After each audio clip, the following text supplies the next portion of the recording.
any emergency, children are the most vulnerable. That reminder coming from Save the Children Philippines in the aftermath of Odette. The group is now helping out with disaster and relief efforts.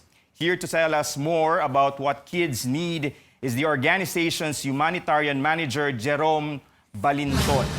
Good evening, Jerome. Firstly, based sa inyong assessment, Jerome, more or less 4 million children have been directly affected by this recent typhoon. Now, some say the storm is somehow parang ito a great leveler in a sense that its impact does not discriminate, mayaman man o mahirap. But of course, children from poor families eventually become the most vulnerable. Do you agree? First, thank you, David, and thank you for having us, and good evening. That's right. Save the Children estimates that over 4 million Filipino children are severely affected by Typhoon Odette in the central and western Visayas, particularly in southern Leyte, Cebu, Bohol, Negros Island, and in Surigao del Norte and Dinagat Islands in Mindanao. The devastation across these areas is far beyond anyone's expectation. You can see, and we can see from the government reports, that thousands are now homeless.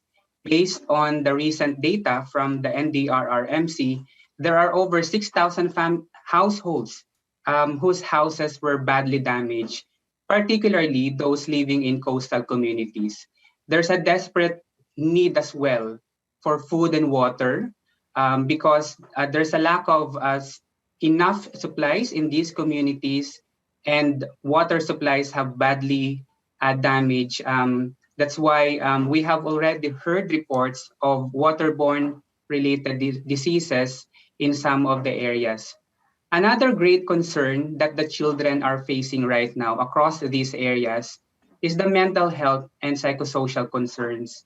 Many families, many children have already shown signs of hopelessness and serious mental health concerns that may lead to several risks to the parents and to the children and to the entire family. In terms of education, the Department of Education reported that there are 12 million children that are affected, and this figure is a lot, particularly affecting the children's access to education. Although they are in the modular arrangement of teaching and learning, but education being affected by this typhoon is also a serious concern, which may lead to children being forced out of school or maybe being forced to labor because they want to help the economic situation of their families. Jerome, these are issues you've raised, something that we've seen before, no? Hindi naman ito yung unang pagkakataon that we experience this tragedy, this kind of tragedy in terms of a natural disaster. But also, you must remind ourselves that it's also Christmas in a few days, and this is one of the season many children look forward to in a year. How important that we are still able to make these kids in temporary shelters, like you mentioned, feel special despite this tragedy around them? Yeah.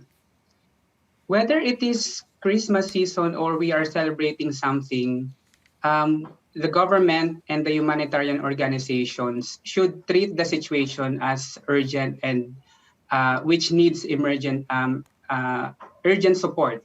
Because first, everyone has the right to receive assistance, particularly humanitarian assistance in situations like this. And it is a big deal for Filipinos, for us to celebrate Christmas. And although this is the situation in these hardest hit areas, we can still make the Christmas of the children special, or at least be able to celebrate it in the midst of the devastation that they have endured. And it is by being able to help them to get access to emergency shelter, or food, water, or healthcare, or even psychosocial support, or we can also help them to basically bring back the normalcy of their life. Because that's right, that we have been experiencing these types of typhoons, this kind of devastation, and this experience is not a happy experience for anyone, especially for the children of the poorest households in the country. Jerome, So just by very being right. able to help them, we can make their Christmas special. Jerome, just very quickly, so we can wrap this up. How can people help Save the Children Philippines? I know this is a season of generosity, and a lot of people are feeling a sense of being generous at this time. How can they help save the children? Yeah. Thank you, David. Save the Children Philippines now in the front line providing relief assistance to our kababayan. At kumakatok po kami sa puso ng lahat ng mga Pilipino, nandito man sa Pilipinas o saang bahagi ng mundo, that natulungan natin ang mga kababayan natin, lalong-lalo na yung mahihirap na pamilya. Wherever you are, you can still help our kababayans by donating, for example, to Save the Children or to other organizations that you prefer to. Kailangan po ng mga kababayan natin ng tulong dahil the situation is getting worse in these areas. Maraming salamat po. Maraming salamat, Jerome Balinton ng Save the Children Philippines.